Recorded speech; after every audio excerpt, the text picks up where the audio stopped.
हमें आनंद मिलता है। बड़ी ही मार्मिक कथा है। वो कथा है कि देखिए 5 वर्ष का बालक भगवान का दीवाना बन करके उसने तपस्या करके जो है भगवान की भक्ति में कामयाबी हासिल की। यानी ध्रुव चरित्र की कथा हम सुनाने के लिए आपको उद्यत हो रहा हूं। श्री सुखदेव जी बोले, हे राजन परीक्षित, आदि शक्ति से भगवान विष्णु का अवतार है और भगवान विष्णु की नाभि से ब्रह्मा जी का अवतार है। ब्रह्मा जी के पुत्र हुए। ब्रह्मा जी ने मनु और शत्रुपा को प्रकट किया, जिसे आप लोग कानपुर में ब्रह्मावर्त बिटूर बोलते हैं। यहीं पर जो है मनु और शत्रुपा ने तपस्या किया। उनसे 2 पुत्र हुए, उत्तानपाद और प्रियव्रत। तो उत्तानपाद तो अयोध्या के राजा बने और प्रियव्रत को नारद का उपदेश हुआ। तो नारद का उपदेश जो ये हुआ कि प्रियव्रत जो है धर्म का प्रचार करने के लिए चले गए।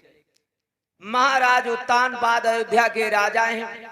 उनके 2 रानियां हैं कि बहुत जो है आदर्शवादी राजा है। महाराज उत्तानपाद अयोध्या के राजा हैं, प्रजा को बड़ा सुख देते हैं। उनकी रानी का क्या नाम है?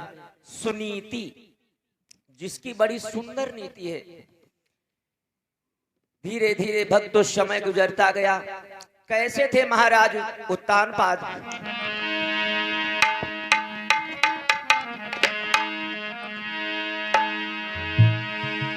पूरी अयोध्या धाम बनो सुख धाम कहीं ना जाई। जहाँ उत्तानपाद महाराज रे के याते सुखदाई।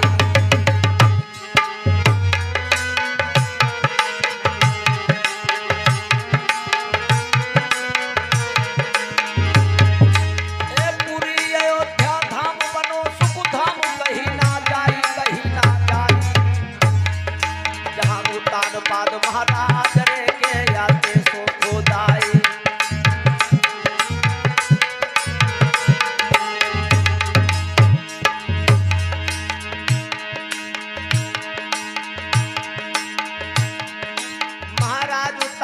अयोध्या के राजा हैं। और सुनो, अरे काऊ की भवन बने संगमरमर, काऊ की एक झोपड़िया ना। और काऊ की लड़का दत्त, काऊ के हाथी दस द्वारे, काऊ की एक पोखरिया ना।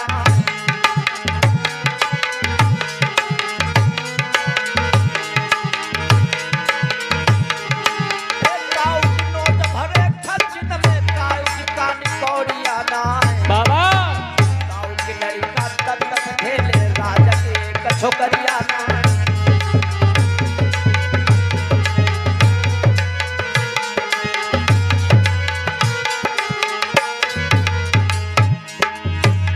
भैया हो नहार बलवान है कछु और हो। भैया हो नहार बलवान है कछु और हो।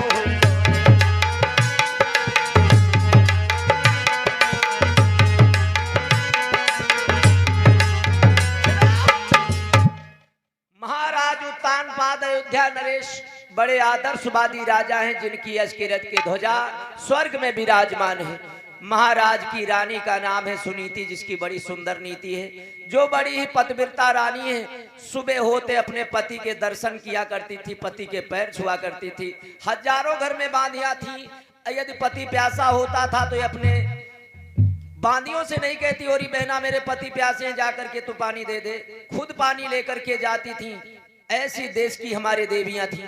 आज धीरे धीरे समय गुजरता गया। एक दिन का जिक्र है, महाराज उत्तानपाद की रानी अटा पर चढ़ी। महाराज के घर में सब कुछ था भक्तों, लेकिन एक ही कमी थी। जिस महाराज के घर में उनकी रानी से कोई संतान नहीं हुई। जब काफी समय गुजर गया, संतान नहीं हुई, रानी को और राजा को इस बात की बड़ी चिंता है। और संसार में भक्तों ऐसा कोई इंसान नहीं है जो पुत्र रत्न की प्राप्ति न चाहता हो, स्त्री हो या पुरुष।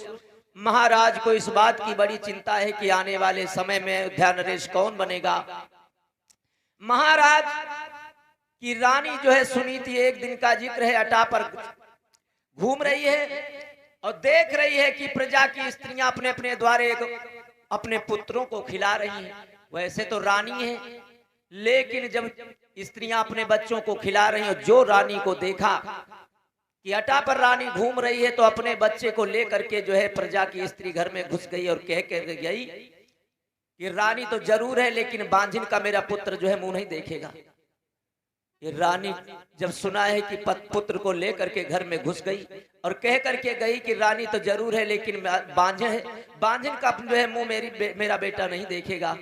ये बात बर्छी के समान रानी के दिल में बैठ गई। अटा से नीचे उतर आई है और एकदम से आकर के सेज पर जो है पछाड़ खा करके गिर पड़ी। इधर महाराज उत्तानपाद दरबार में बैठे हुए हैं, रानी जो है महलों में रो रही है पुत्र विरह में, और महाराज दरबार में बैठे हैं। न जाने कौन सी जो है उनके ऊपर जो है भवई आने वाली है। उनके ओंठ जो है रह रह के खिसक रहे हैं, ओंठों दांतों से दबा रहे हैं, खुशकी आ रही है ओंठों पर। तो मंत्री कहने लगा महाराज क्या बात है, आज जो है बहुत ओंठ आंखों से दांतों से दबा रहे हैं। राजा कहने लगा मंत्री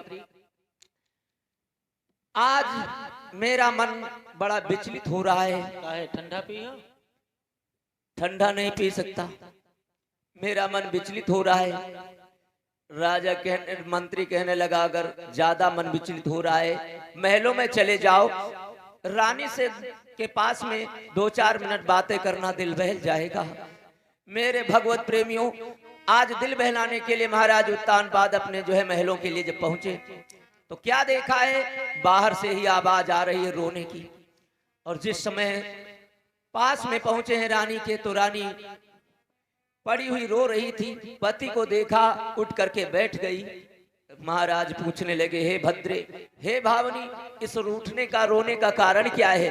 तो पैर पकड़ करके आज रानी कहने लगी, सुनो पिया,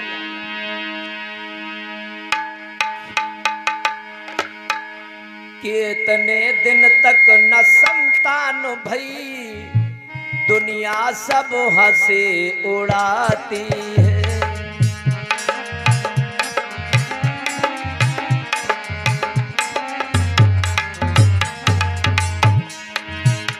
रो करके आज महाराज उत्तानपाद से रानी बोली है, इतने दिन तक ना संतान हुई, दुनिया सब हंसी उड़ाती है।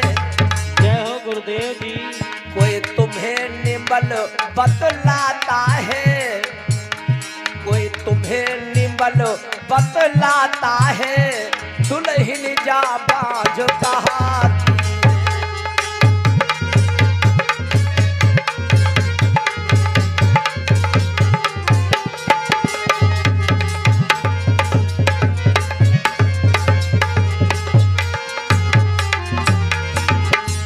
कोई तुम्हें निमल बतलाता है, जा दुखिया बाज कहाती है।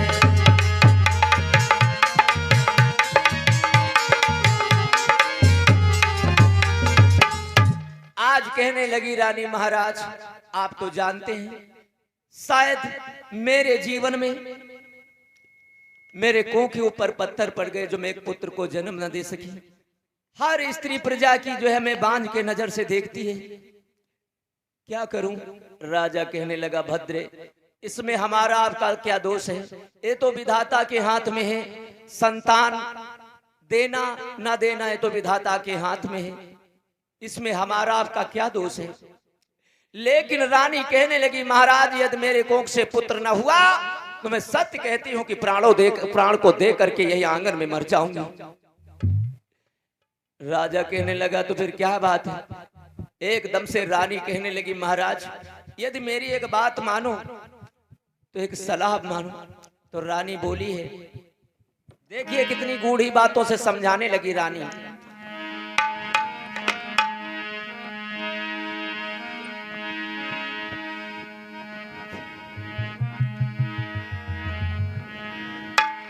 कि मात एक पुत्र बिनो, शरीर एक वस्त्र बिनो। शरीर जो है, रानी कहने लगी तुम्हें नहीं पता है महाराज कि ये शरीर वस्त्रों के बिना जैसे अधूरा रहता है, उसी तरीके से माँ एक पुत्र के बिना अधूरी रहती है। और जब तक मेरे कोख से कोई संतान नहीं होगी तो मैं सच कहती हूँ कि प्राणों को दे करके मर जाऊंगी। मेरी शायद किस्मत एक ही दिन, जिस दिन हमारी आपकी शादी हुई थी उसी दिन जो है खुशियां आई थी जीवन में, उसके बाद में मेरी किस्मत सो गई है। और ये बात बिल्कुल सच है भक्तों। इंसान के जीवन में तीन ही खुशी आती हैं। तो कौन कौन सी खुशी है? जीवन में 3 दिन बड़े नीक लागे। कौन कौन से जीवन में 3 दिन बड़े नीक लागे? जब कामिनी ब्याह के गौने, कामिनी ब्याह के जब घर आए, हिया हुलसाए तो सबे दुख भागे। जीवन में 3 दिन बड़े नीक लागे। दूसरा सुख जो है, दूसरा सुख जब जो है कामिनी लला जन्मे, तभी तक जो है खुशियां अपार घर में आगे। और जीवन में 3 दिन बड़े नीक लागे। और जब तीसरा सुख है जो है कि जब बेटे का मुंडन होता है जीवन में, 3 दिन पुरुषों के बड़े महत्वपूर्ण होते हैं। आज रानी कहने लगी